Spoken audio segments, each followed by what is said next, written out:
The Marinade. There's no O in marinade. Let's try it one more time. Ready? 1, 2, 3. The Marinade. Marinade. Bone marinade. The That's Marinade.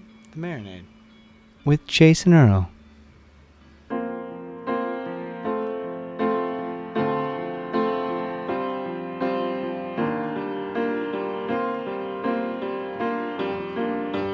Don't ask a rose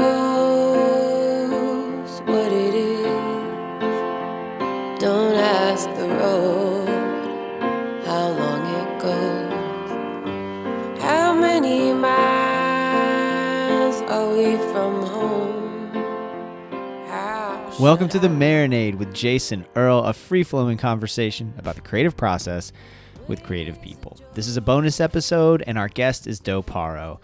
Doe Paoro is a singer and songwriter whose work is thoughtful and ever-evolving, just like the writer herself.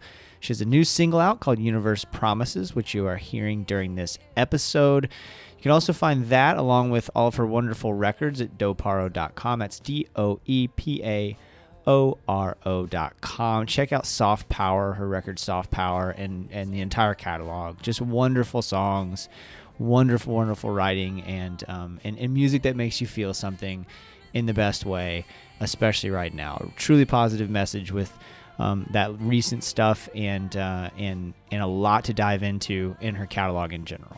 This was such an honor, y'all. I'm so thankful for this opportunity.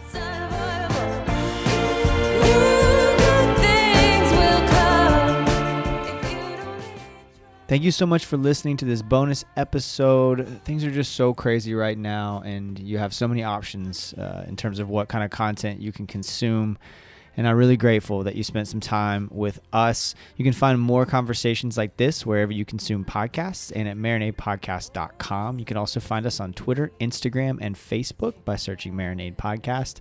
If you really like what we're doing, please consider joining our Patreon community, where for just a few bucks a month, the cost of a beer, a cup of coffee, or whatever $5 or $6 thing you normally buy on a regular basis, you can get access to our Patreon exclusive podcast, Jason's Journey.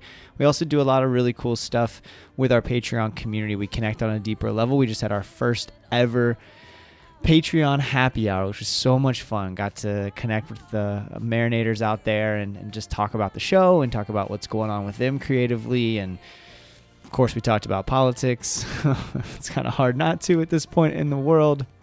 But just really, really great stuff that we do over there. And I get a chance to connect with amazing friends and fans of the show. So consider it if you can swing it. If not, just tell a friend about the show. Give us a rating on your podcast app. Interact with us on social media, just all those free ways that really, really help us out. All right, y'all, that's enough pitch from me. I'm so grateful to give you my conversation with Doe Paoro.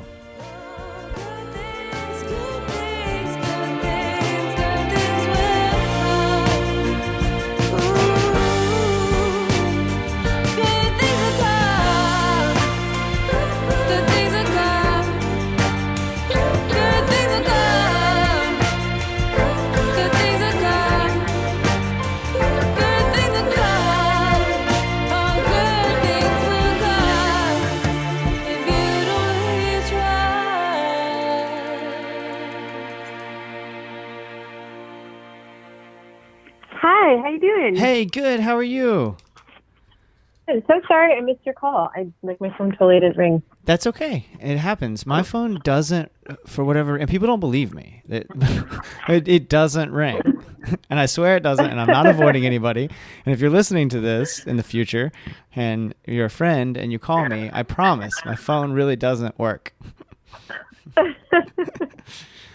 Thank you so much for doing this. I really appreciate it. I'm so excited to talk with you. Thank you. I'm excited to talk with you too. I've been starting every one of these since March with just, how are you? Oh man, what a question, right? Right. It feels like such a loaded question. I'm good. I'm feeling very grateful to have a meditation spiritual practice in this time. Right. Because I don't know what I would do otherwise, how to make sense of everything. Yeah. So I've just been really practicing taking things one day at a time. Yeah. How I'm about glad. you? I'm okay. Yeah. I think everything was pretty good for me really until I'm based in Central Florida.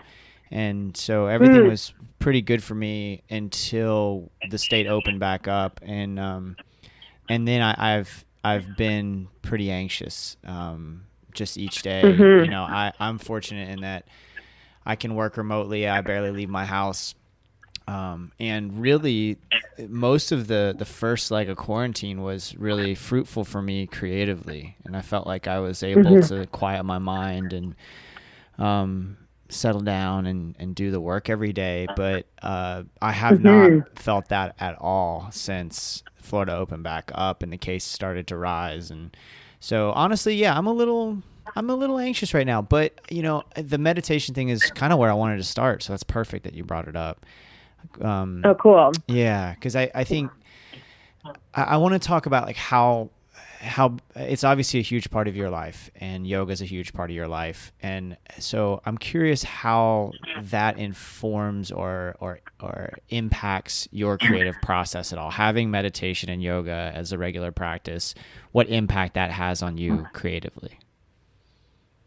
Well, I'll say this. So something I read years ago in a book, and I'm forgetting which Swami it was, some Swami when I was in the Himalayas, that always stuck with me is that relaxation is the key to receptivity.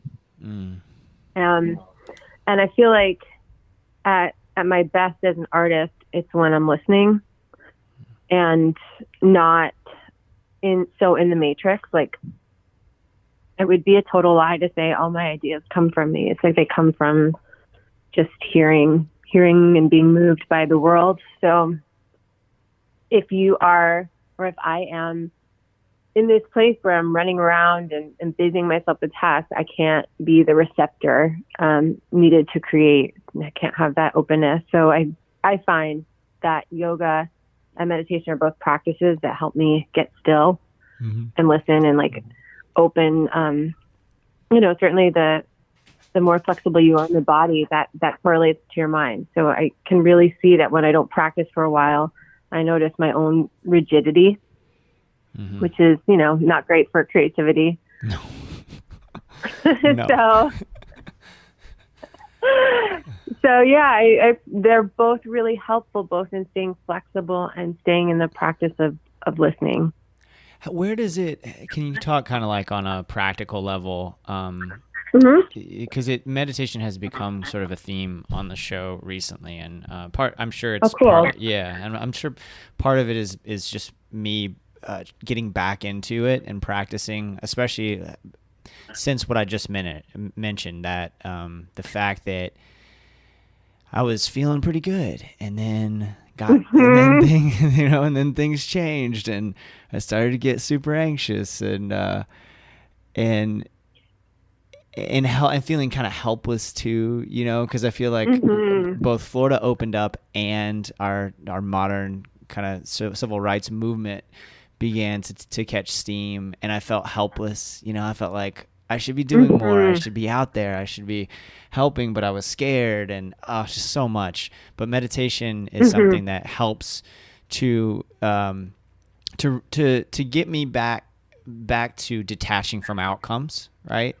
And I think what I'm curious about though for you is like, is it a part of your routine? In other words, like, do you meditate the same time every day? Do you work it in whenever you can? Like, on a practical level, what does yoga and meditation look like? Yeah. Well, first of all, congratulations for practicing now, because Thank you. I always say, like, I think it's really hard to practice when things are hard. It's a lot easier to make the time when things are going really well. And it's like, and then when you have to sit with the anxiety, it's easy to forget that that's the time you need to practice the most. Right. So, yeah. And so on a practical level, I I do it every day, every morning. And Mm. I have my meditation practice, and then I do a yoga practice, and it's my commitment. Like I committed to it.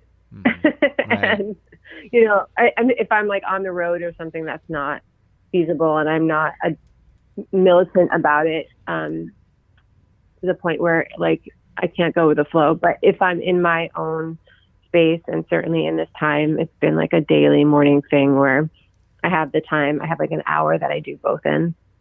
Mm. And I get very inspired. I recently heard there's this teacher out here, Krishna Kaur. She's in her 80s, very advanced Kundalini teacher, and she does 2 hours of practice every day. Oh my goodness! Wow. Every day. Yeah. Yeah. 2 hours of yoga or meditation or both? Both, because I think with the Kundalini, it's a little bit of a mix. Okay. You mentioned being in the Himalayas, and you are also a yoga teacher, right? Mm-hmm. I teach, yeah. Did you study over there? I started out over there studying. I went to a yoga teacher training program, but I actually dropped out of it. Okay. Because it felt, it was just a program I went to because at that time, this was like almost 10 years ago, it was one of the few programs I could find online, like a certified yoga teacher training program. So like a lot of the best teachers, what I found, because I spent another 4 months in India after it, was that a lot of the best teachers don't have this amazing online presence. So I would never have found them. And that just happened to be a Googleable thing at that time. And it was really not in alignment with what I was looking for. So I bounced. And then I ended up being certified. I got certified here in LA at Yoga Works eventually. Okay, great. Well, that had to be quite the experience regardless, though. Mm-hmm. Oh, definitely. And there's a lot of like there's an incredible amount of positivity in your music, and I don't want to take for granted that the yoga and the meditation get you there. But do you have like more of a positive bent anyway, or is it work that you're doing all the time to get to that place? Oh my God, it's so much work. I have so much depression and so much anxiety and like, I think and so much ancestral trauma that I think all of those things were really like what woke me up and like, this is not a sustainable way to look at life. And it's been a really long journey. And if you listen to my older music, like my first 2 records, I think they have a lot of that despair in them, that seeking, but that like, really feeling the void. And, what I noticed after making my 3rd record was like, I'm in a loop. I'm in some sort of loop where I'm really depending on like crisis or heartbreak to get inspired. I would have these mad days of creating and writing when something wouldn't go right in my life. And I was like, this is unsustainable as a human for me to have this relationship to my art. And kind of put the wish, the prayer, whatever you want to call it, out there, that I'd like to be able to create from a place of joy as well, because I know that part of me, and it for some reason wasn't coming out. And I since getting intentional on that, I could say that in the last like 2.5 years, my music has been coming from other places, and I've been so grateful for that. Well, I mean, the new single just came out today, right? Universe Promises is just incredibly positive, I think. Thank you. So it's working, but was there a moment, you mentioned after the 3rd record, did something happen that helped you get to that realization that you were in a loop?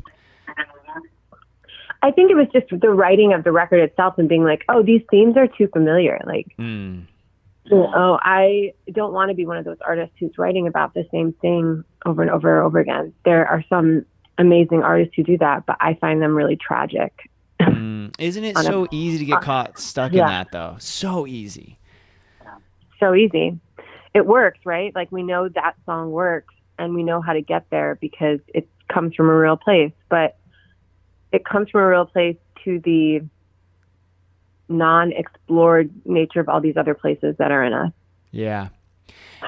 That's really well said. I think I write folk songs, and one of the Oh, cool. yeah, and it's everything, just about everything I've written ever is about social justice.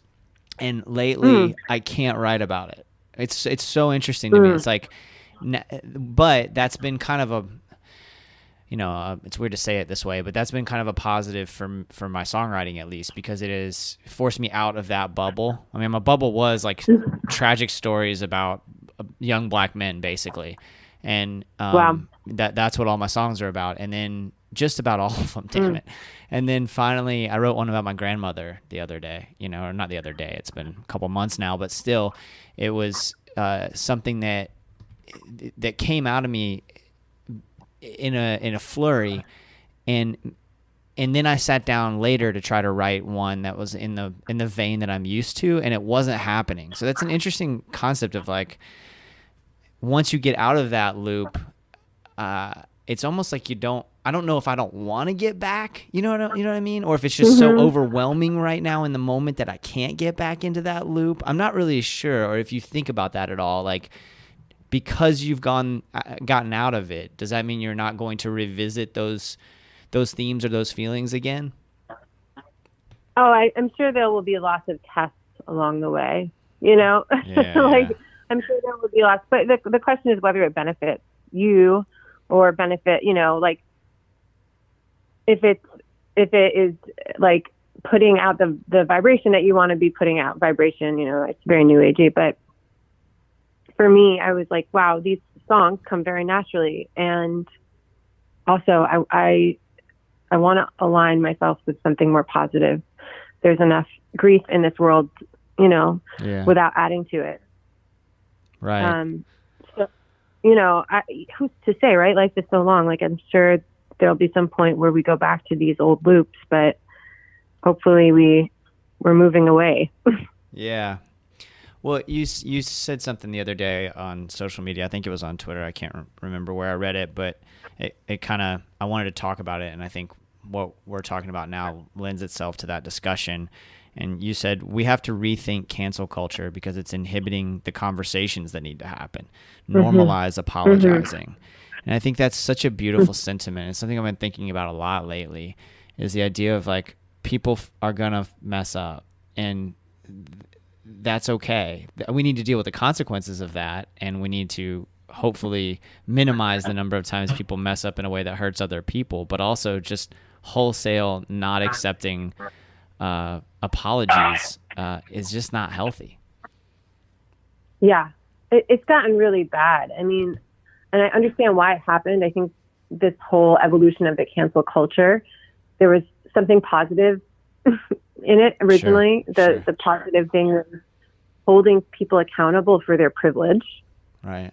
But now it's like, it's way too big for that. And what I see, what I have access to is seeing a lot of white folks I know just exiting the conversation, not because they don't want to be a part of it, because they don't know how. And there's this threat that we have about canceling people and shaming them, and that's definitely not the way for us to move. We need to understand why it makes everybody be so uncomfortable, and be able to take the hits when we do something wrong and apologize.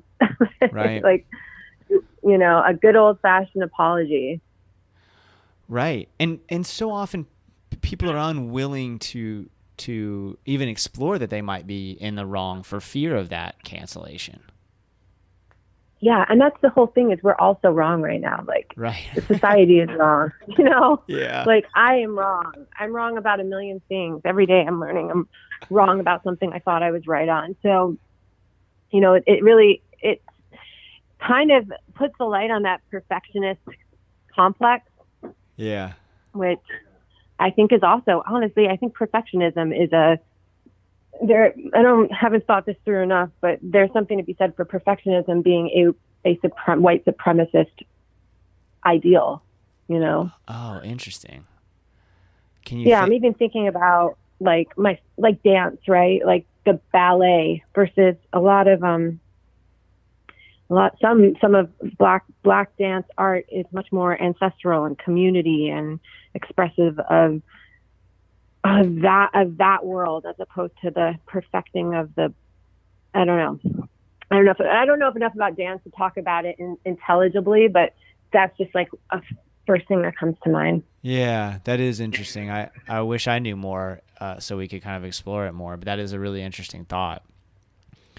What does your on a more of a practical level, like what does your process look like? Are you sitting down to do the work every day? Are you writing constantly? You've shared this wonderful photo back in, I guess, April of like a book of Leonard Cohen's poetry, I assume it is. I don't know. I can't really tell, but a coffee cup and some notes that look like maybe a song. I can't really tell. Mm-hmm.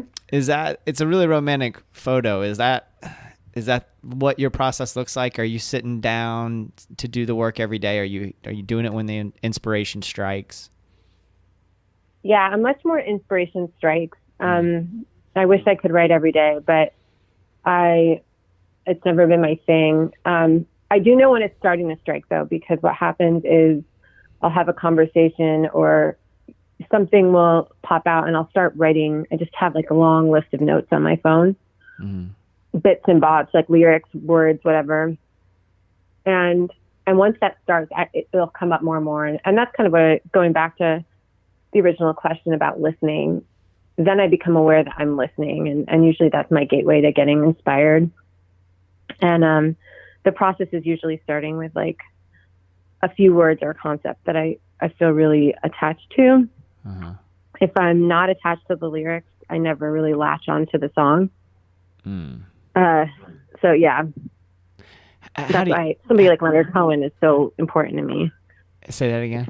Sure. Oh, it's just that's why someone like Leonard Cohen is so important to me. Because you attach to the lyrics so much?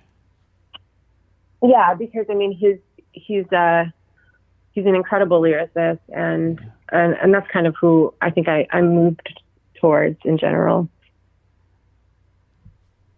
Who are the people that you're consuming right now? It could be books, it could be music. I mean, it could be any kind of art, but like, what are you fired up about right now? Oh man, I'm trying to think. I feel like whenever this question comes, I'm always like, wait, I didn't.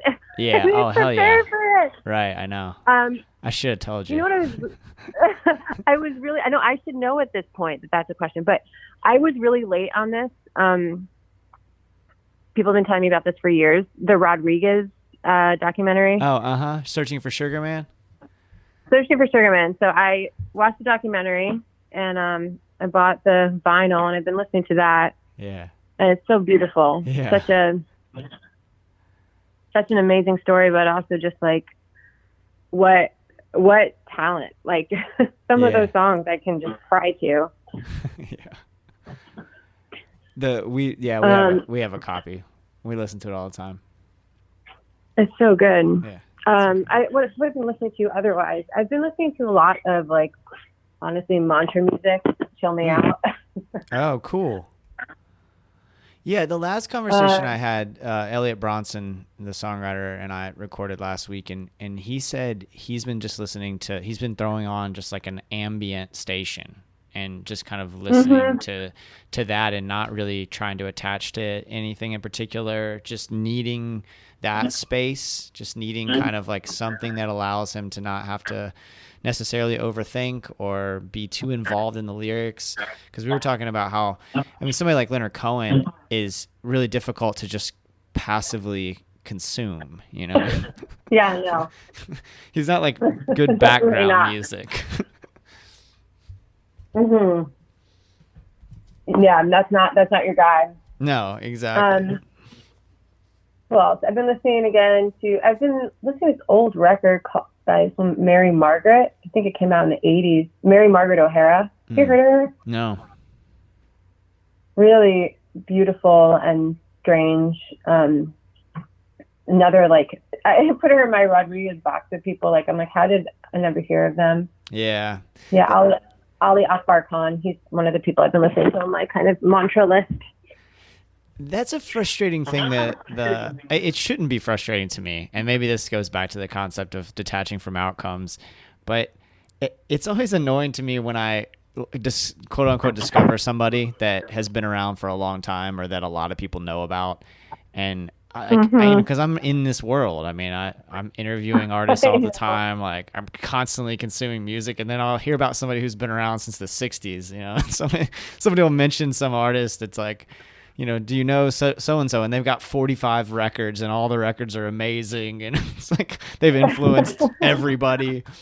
But it's a weird thing that, like, why should I be upset about that, right? Like, why? Who cares? Just celebrate the fact that I discovered this for myself finally, instead of being upset with myself for having not discovered it before. Maybe that's some sort of imperialist thing too. I don't know. Yeah, I don't know. I think it's maybe an ego thing, right? Like, why I should be, and also perfectionism. Yeah. My friend is a screenwriter, and she was saying, I was like, you know, maybe we should try collaborating. I just know how. She was just expressing some frustration, and I was thinking to my own journey with music and how collaborative it's been since things started really finding a flow. And so I was like, you know, it's called Coen Brothers, not like Coen. There's lots of amazing screenwriting duos. And she was like, but I want to write my own from start to finish. She's like, you know, there's a power in that authorship, and I understand it, but I was like, well, what's that power really? It's like, it's the ego. It is. Yeah. What difference does it make if the finished result is something that you collaborated on or you did yourself? The work is at that point just the work. It's the work. Yep. And how someone perceives it isn't, you know, shouldn't ideally at least be impacted by who made it as much as what the work itself says. Mm-hmm. Totally. I mean, it's all about getting the message out, and there's just such a power in numbers when we're able to find those really great collaborations. How different is it for you if you're writing alone versus if you're collaborating? Oh, it's much slower. The writing alone is much slower? Oh, yeah. It'll take a while. So interesting. Yeah. If I'm writing with somebody, like, we're ping-ponging ideas, I'm way less precious. Alone, I can just totally obsess over 2 words for days. So to me, the jump from solitary writing to collaboration is really just injecting both more speed and more joy often into the process. Oh, interesting. So you prefer the collaborative process? I think I do. I mean, I've written some really good songs alone, and that I think can be much more personal if I have that space, which is valuable. But the process is generally more enjoyable with somebody else. Has it always felt that way? Sorry, go ahead.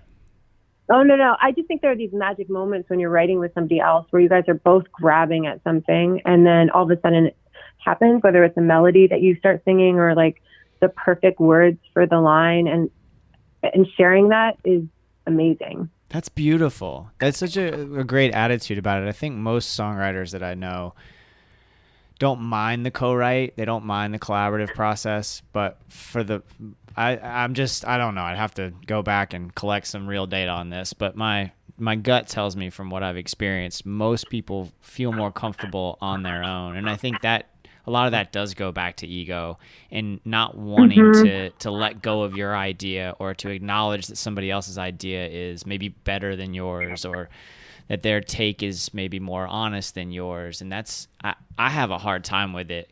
I don't, in fact, I just stick my head in the sand and do it on my own, you know, because I'm just too scared, frankly, to go and ask. I don't even like when people look at my stuff. I want feedback, but I don't want it at the expense of someone actually reading my shit, you know? I totally get that. It's so scary. Like I so frequently write stuff and then just edit it myself and put it out into the world however I put it out into the world.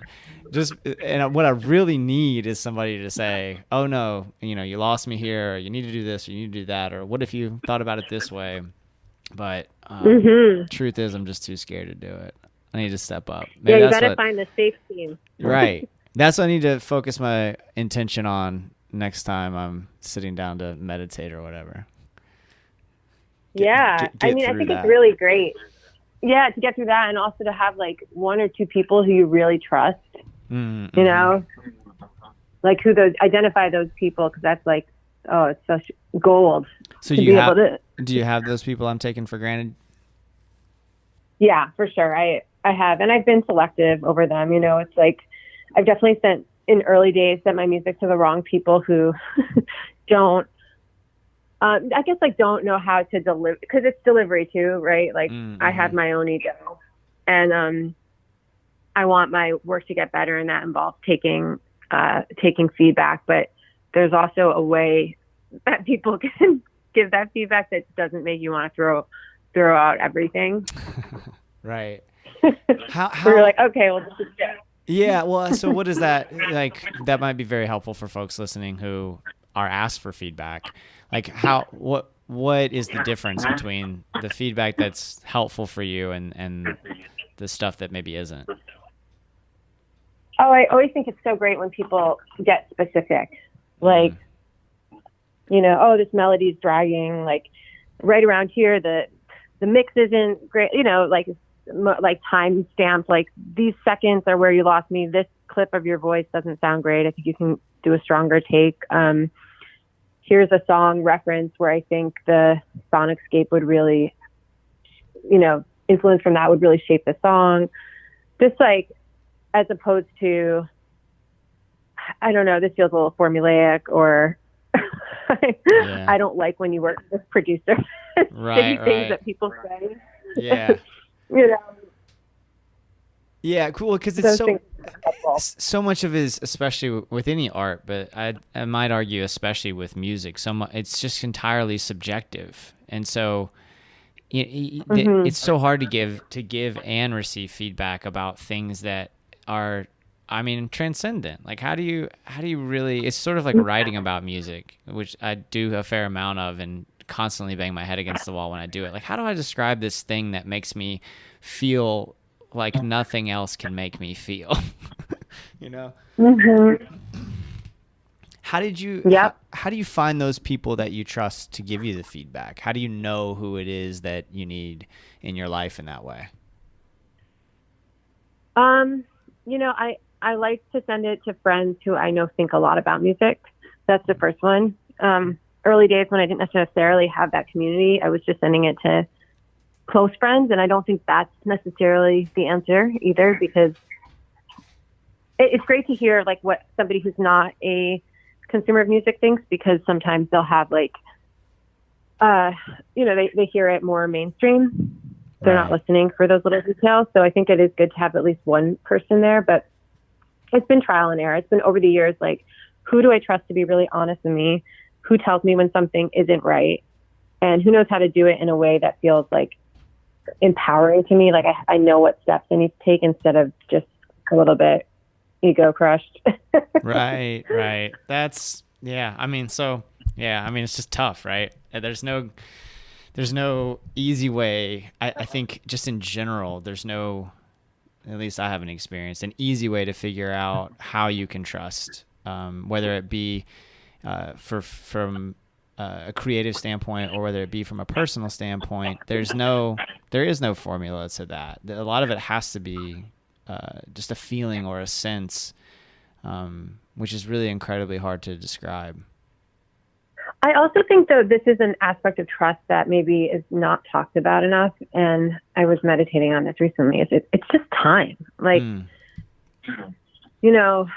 I used to be a bit more like this, where I'm an open book. That's something I'm proud of. I'm happy about it. I tell you my whole life story in the first 5 minutes with me. And now I'm like such a not self-protective way to go about things. And, the only way we know if we can trust somebody is through the time of seeing, do they show up consistently? Do they keep their word? Can I trust them with like the confidentiality of my life? And yeah, I don't think there's any shortcut to that. Do they apologize when they mess up?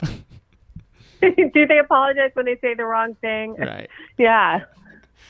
Yeah, I think that's where we've come full circle. That's exactly, there it is. The trust is based on that. Because, I mean, again, we're flawed and we're going to make mistakes, and whether it's creatively or in our personal lives and or in our professional lives, whatever, we're gonna mess up, and that's okay as long as we're working on trying to fix that.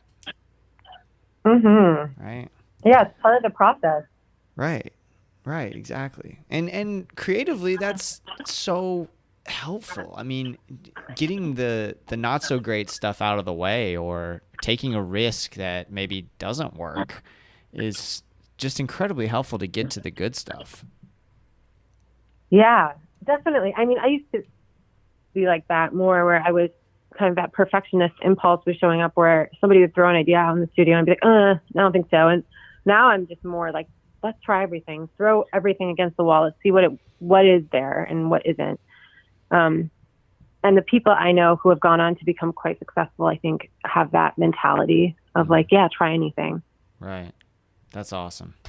I think that's a perfect place to end it too. You've been so generous with your time and energy, and I'm really grateful. This was so much fun. I really appreciate it. Thank you. I really enjoyed speaking with you, and finally getting a call from Orlando that wasn't spam. I take no responsibility for the other phone calls you've received from here. Nor do I take responsibility for like 95% of what people think about Florida. There was that really good movie that came out about Florida a few years ago, though. I'm forgetting the name, but I think it was in Orlando. And they end up in Disneyland at the end. Oh my goodness. I'm picturing the last scene, which I loved. I feel like such an idiot. Yeah. I saw it in the theater. I thought it should have won Best Picture that year. And spacing out was so good. Yeah, this is ridiculous. Why can't we? I've got a computer box right in front of me, but I don't want to search it because I feel like, oh my goodness. Okay, this is gonna drive me crazy, and I want for folks. No. Theme park, like she grows up in the hotels. Yes, that's it. Oh my gosh. I know, this is going to kill me. This is ridiculous. Florida Project. Florida Project. Florida there Project. We go. Yeah, great film. The answer was right there. Great film. Could not have been more obvious. Oh my gosh. Yeah, seriously. I can't want to I call it Finding Florida. That was like in a blog that somebody had one time. That's not it. There's On Becoming a God in Central Florida is really awesome too. The show on Showtime. Oh, cool! I don't know that one. I'll have to check it out. Yeah, it stars Kirsten Dunst. It's about the pyramid schemes in the '90s. The Amway, because Amway is huge here. Still, oh wow, to some extent, the DeVos family and all those clowns. But yeah, the show is wonderfully done. I mean, wonderfully written, but it just reinforces so many stereotypes about Florida, and I think. Orlando is a weird place. It's kind of this weird liberal oasis in the middle of otherwise very conservative Florida, and a lot of folks just don't realize that. Like, we're an incredibly LGBTQ friendly town. We're like a really open-minded environment for the most part. I mean, yes, I'm gonna see Trump stickers all over the place, but. I'm in Florida, so I'm in the South regardless. Right? And 40% of the voting public still somehow leans that way. But yeah. But yeah, we've got a pretty good place here. So if you I want to check that out. I wasn't familiar with that show. I'm definitely gonna watch a bit of it. Yeah, check it out. I highly recommend it. Well, thank you again. This has been awesome. I really appreciate it. And congrats on the new single. It's beautiful. Thank you so much. Yeah, I really enjoyed talking to you too. Awesome. All right. Take care. Bye. Bye.